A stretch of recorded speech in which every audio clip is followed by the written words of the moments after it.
What happens when a prince walks onto a talk show expecting deference, but finds himself face to face with someone who refuses to bow? In just 39 seconds of one comment, Prince Harry's appearance on The View went from cordial conversation to complete catastrophe, ending in the most shocking exit in daytime television history. The morning started like any other episode. The studio audience buzzed with anticipation as they waited for the royal guest to make his entrance. Whoopi Goldberg sat at the table, reviewing her notes with the calm professionalism that had made her a beloved fixture of American television for decades. Her co-hosts chatted among themselves, but Whoopi remained focused, preparing for what was supposed to be a straightforward interview about Harry's latest charitable initiatives. When Prince Harry walked onto the set, the audience erupted in applause. He smiled and waved, settling into his seat with an air of casual confidence. Whoopi extended her hand for a warm handshake, welcoming him with genuine enthusiasm. "Thank you so much for being here," Whoopi said, her voice warm and inviting. "We're excited to hear about the work you've been doing." Harry leaned back in his chair, crossing his legs with a relaxed posture that seemed just a touch too comfortable. "Well, thank you for having me. Though I must say, I'm used to a slightly different caliber of interview." The comment hung in the air for a moment. Whoopi's smile didn't falter, but something shifted in her eyes. She had been in this business long enough to recognize a dismissive remark when she heard one. "Different caliber?" Whoopi repeated, her tone still pleasant, but with an edge of curiosity. "How so?" Harry waved his hand dismissively. "Oh, just more serious journalism. Hard-hitting questions. The kind of conversations that actually matter." The studio went quiet. Even the co-hosts exchanged uncomfortable glances. Whoopi set down her notes and gave Harry her full attention. "I see," she said slowly. "Well, we certainly ask serious questions here. We've interviewed presidents, activists, world leaders. But I'm curious what you think actually matters." Harry seemed oblivious to the tension building in the room. "Real issues, global concerns, not celebrity gossip and morning fluff pieces." Whoopi nodded thoughtfully, maintaining her composure even as the insult landed squarely on the table between them. "Fluff pieces. Interesting. So, you think what we do here is fluff?" "I didn't mean it like that," Harry backtracked, but his tone suggested he meant exactly that. "I just think there's a difference between entertainment and substance." "And you've decided we're entertainment," Whoopi said. "It wasn't a question." Harry shifted in his seat, his confidence wavering for the first time. "Look, I agreed to come on because my team thought it would be good for visibility. But let's be honest about what this is." Whoopi leaned forward, her expression still composed, but her voice carrying more weight. "Why don't you tell me what this is, since you seem to have it all figured out?" "It's a talk show," Harry said, as if explaining something obvious to a child. "It's designed to make people feel good during their morning coffee. There's nothing wrong with that." "But it's not exactly the BBC, is it?" the audience murmured, sensing the conversation spiraling into dangerous territory. Whoopi's co-hosts remained silent, recognizing that their colleague was handling this with the expertise of someone who had dealt with difficult guests before. "You're right. It's not the BBC," Whoopi agreed. "It's something different. We have conversations. We listen. We engage with our audience about things that matter to them, their lives, their concerns, their experiences." Harry laughed, a sound that came across as condescending rather than amused. "With all due respect, Whoopi, I've spent my life dealing with real problems. Poverty, mental health crises, veterans struggling to reintegrate into society. That's what I focus on. That's what I'm passionate about." "With all due respect," Whoopi echoed, her voice steady. "So have I. I've used this platform to talk about every single one of those issues. I've advocated for change. I've raised awareness. I've put my money and my time where my mouth is. So I'm wondering what makes your work more real than mine." Harry's face flushed slightly. "I didn't say that." You absolutely did, Whoopi corrected him, her tone firm, but not harsh. You walked in here, sat down at this table, and told me and my colleagues that what we do doesn't matter, that we're beneath the level of conversation you're accustomed to. I think you're twisting my words, Harry protested. I don't think I am, Whoopi replied. I think you came here expecting us to treat you like royalty, to ask soft questions, and let you promote whatever you wanted to promote. And when I suggested we'd ask real questions, you got defensive. Harry sat up straighter, his jaw tightening. I'm not defensive. I'm simply stating facts. There's a hierarchy in media, and everyone knows it. A hierarchy, Whoopi repeated. And where do you think you fall in that hierarchy? At the top, I'm guessing. I've worked with the most respected journalists in the world, Harry said, his voice rising slightly. People who actually understand the weight of the platform they have. Whoopi didn't blink. And you don't think I understand the weight of my platform? I've had this seat for years. I've talked to people from every walk of life. I've used my voice to advocate for change. I've won awards for the work I've done. But you walk in here and tell me it's fluff. Maybe if you spent less time on celebrity drama and more time on substantive issues, you'd be taken more seriously, Harry shot back. The audience gasped audibly. This wasn't just a disagreement anymore. This was a direct attack. Whoopi paused, taking a breath. When she spoke again, her voice was calm, but carried an unmistakable authority. I'm going to give you a chance to walk that back. Harry crossed his arms. Why should I? It's true. Because you're sitting at a table with women who have built careers on substance, Whoopi said. Women who have fought for their place in this industry. Women who don't need a title to command respect. And you're insulting all of us. I'm not insulting anyone, Harry insisted. I'm just being honest. No, Whoopi corrected. You're being disrespectful. There's a difference. Harry leaned forward, his expression hardening. You know what your problem is. You can't handle criticism. You're so used to everyone agreeing with you in this echo chamber that when someone tells you the truth, you can't take it.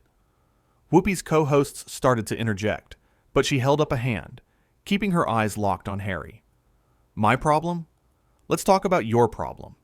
You came into this country, left your royal duties, and now you spend your time telling everyone else how they should live their lives. You lecture people about privacy while doing interview after interview. You talk about wanting a normal life while courting every camera you can find. And now you come onto my show and tell me I don't do serious work? At least I'm trying to make a difference, Harry said, his voice sharp. What are you doing besides sitting here talking? The words hit like a slap. The studio went completely silent. Even the cameras seemed to pause, as if the production crew couldn't believe what they were hearing. Whoopi stood up slowly. Her movements were deliberate, controlled. She looked down at Harry with an expression that mixed disappointment with resolve. I've been making a difference since before you were born, she said quietly, her voice carrying more power in its restraint than any shout could have. I've fought for civil rights. I've advocated for equality. I've used every ounce of my platform to lift up voices that weren't being heard. And I've done it without a title, without a palace, without expecting the world to bow down to me because of who my family is. Harry stood up as well, his face red. This is exactly the kind of treatment I left the UK to escape. This hostility. This refusal to understand. Hostility? Whoopi's voice remained steady. You came into my house and insulted me. You insulted my co-hosts. You insulted our audience. You dismissed the work we do as beneath you. And when I called you out on it, you doubled down. That's not hostility. That's accountability. Something you clearly aren't used to. I don't have to sit here and listen to this, Harry said, his voice tight with anger. You're absolutely right, Whoopi agreed. You don't. Harry stared at her, seemingly expecting her to back down or apologize. When she didn't, his expression shifted from anger to disbelief. Are you serious right now? He asked. Completely, Whoopi said. You came here as a guest. Guests show respect. You haven't done that. So I'm going to ask you to leave. You can't kick me off the show, Harry said, incredulous. I absolutely can, Whoopi replied. This is my table. This is my show. And I don't have to give a platform to someone who thinks he's too good to be here in the first place. Harry looked around at the co-hosts, perhaps expecting them to intervene on his behalf. None of them moved.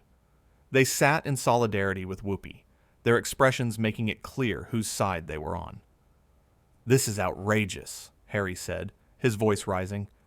Do you know who I am? I know exactly who you are, Whoopi said calmly. You're someone who's about to leave this stage. Harry's mouth opened and closed, searching for words. You'll regret this. This will be everywhere. The media will have a field day.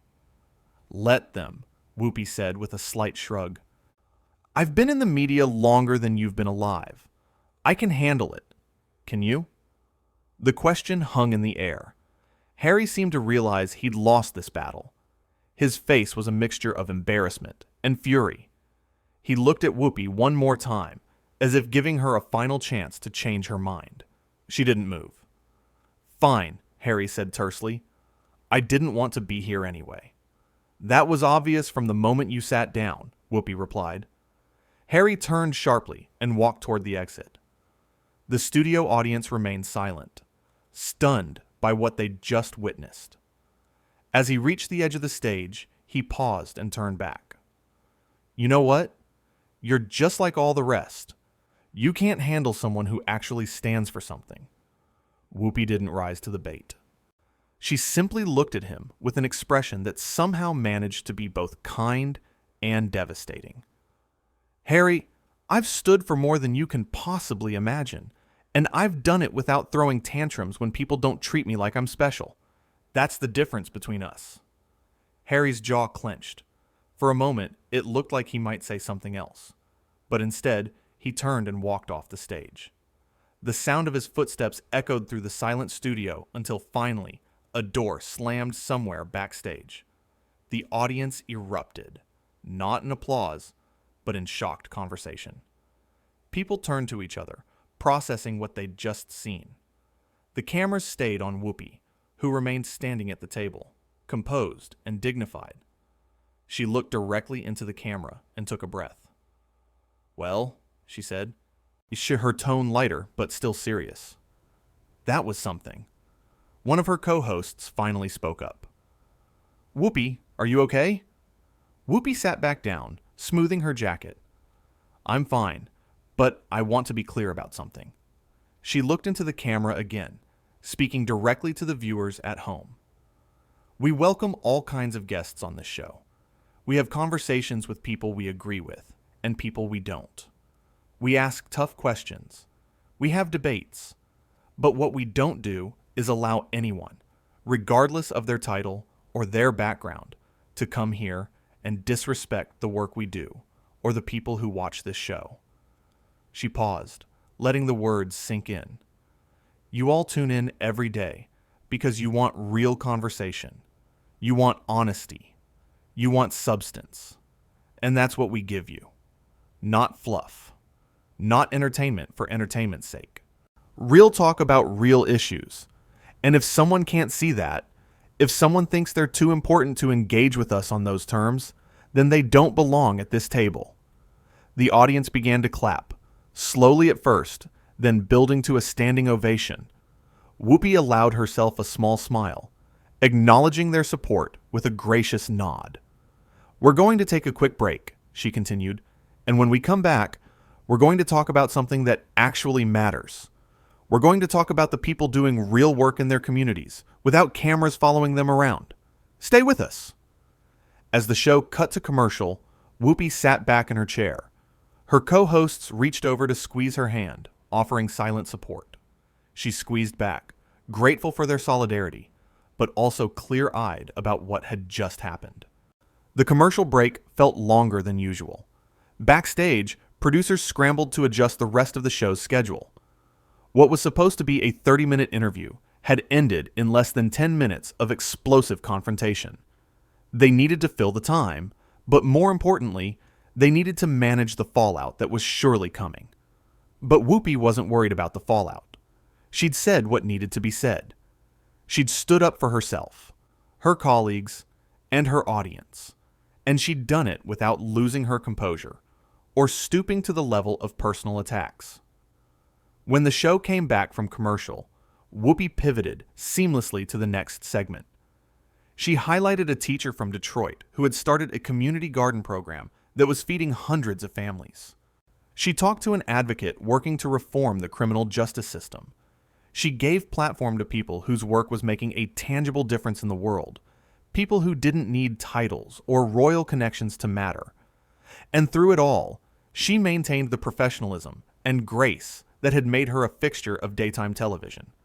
She proved, without saying it explicitly, that her work did matter, that this platform did serve a purpose, that substance and accessibility weren't mutually exclusive. The studio audience, still buzzing from the earlier confrontation, gave her their full attention. They laughed at the right moments. They applauded the guests who came on to share their stories. And they supported Whoopi with an energy that felt protective, almost defiant. As the show drew to a close, Whoopi addressed the camera one final time. Thank you for being here today. Thank you for watching. Thank you for engaging with the conversations we have. And thank you for understanding that respect goes both ways. We'll see you tomorrow. The credits rolled, but the impact of what had happened would extend far beyond the closing music. The confrontation between Whoopi and Harry had laid bare something fundamental about celebrity, privilege, and respect. It had shown that titles don't automatically command deference, especially when the person holding that title shows none themselves. Whoopi had drawn a line. She'd made it clear that her table, her show, her platform demanded mutual respect, and she'd been willing to enforce that boundary, even when it meant removing a prince from her presence. So as the studio lights dimmed and the audience filed out, still talking animatedly about what they'd witnessed, Whoopi gathered her things. Her co-hosts clustered around her, offering words of support and admiration. That took courage, one of them said. Whoopi shook her head slightly. It took boundaries. Everyone deserves to be treated with respect. That includes us. And with that simple statement, she captured the essence of what had happened. This wasn't about celebrity drama or manufactured controversy. It was about standing up for yourself and your work when someone tries to diminish it. It was about refusing to accept disrespect, no matter who it comes from. The confrontation had started with Harry's dismissive comments about the show's caliber. It had escalated through his continued insistence that his work, his platform, his priorities were somehow more legitimate than those of the women sitting across from him. And it had ended with Whoopi calmly but firmly showing him the door. There were no dramatic music cues, no theatrical gestures, just a woman who knew her worth and wasn't afraid to defend it. Just a host who understood that her responsibility was to her audience, her colleagues, and her own integrity, not to making a difficult guest feel comfortable in his disrespect. What made the moment so powerful wasn't the conflict itself, but the way Whoopi handled it. She didn't shout. She didn't insult. She didn't stoop to personal attacks. She simply stood firm in her truth and refused to be moved. She had given Harry multiple opportunities to course correct. She'd pointed out his disrespect. She'd explained the value of her work. She'd offered him chances to acknowledge his misstep. And when he doubled down instead, when he chose to escalate rather than reflect, she made the decision that needed to be made. The audience's reaction spoke volumes. They didn't see Whoopi as harsh or unreasonable. They saw her as someone defending herself and the work she loved. They saw her as someone unwilling to let privilege and entitlement override basic decency. In a media landscape often criticized for giving platforms to people who don't deserve them, Whoopi had done something radical. She had taken that platform away. She had said, clearly and definitively, that access to her show was a privilege, not a right. And that privilege could be revoked when it was abused. The silence that had fallen over the studio when Harry made his most cutting remarks, the collective gasp from the audience, the shocked faces of the co-hosts, all of it testified to the weight of his words. He hadn't just criticized the show. He'd dismissed the legitimacy of work done by women in media. He'd suggested that their platform was less important, less serious, less worthy of respect than the ones he preferred. And Whoopi had called him on it. Not with matching insults or escalating anger, but with calm clarity. She'd named what was happening. She'd identified the disrespect, and she'd refused to tolerate it. When Harry had played his final card, asking if she knew who he was, Whoopi's response had been perfect. Of course she knew who he was. Everyone knew who he was. But that wasn't the point. The point was that his identity, his title, his background didn't exempt him from basic standards of courtesy and respect. The moment he walked off that stage, leaving behind an audience still processing what they'd witnessed, became something larger than itself. It became a statement about boundaries, about self-respect, about refusing to accept treatment that diminishes your worth or your work. Whoopi had spent decades building her career. She'd faced obstacles and overcome them. She'd earned her place at that table through talent, hard work, and perseverance. And she wasn't about to let anyone, prince or otherwise, suggest that her achievements were somehow less valid than theirs. The show had to go on after Harry left, and it did. Whoopi had seamlessly transitioned to the next segment, proving that her professionalism ran deeper than any single guest or any single moment. She'd shown that the show's value didn't depend on celebrity appearances or royal connections. It depended on the quality of the conversations and the authenticity of the engagement. As viewers at home watched the rest of the episode unfold, they saw exactly what Whoopi had been defending. They saw meaningful conversations with people making real differences. They saw substance, compassion, and intelligence. They saw exactly why the show mattered, regardless of what any critic might say. The teacher from Detroit talked about her students learning where their food comes from, about community coming together to transform empty lots into productive gardens. The criminal justice advocate spoke about second chances and systemic reform, about lives being rebuilt and futures being reclaimed. These were the stories that filled the airtime Harry had vacated, and they proved Whoopi's point more effectively than any argument could have. This was the work she did. This was the platform she'd built, and it deserved respect.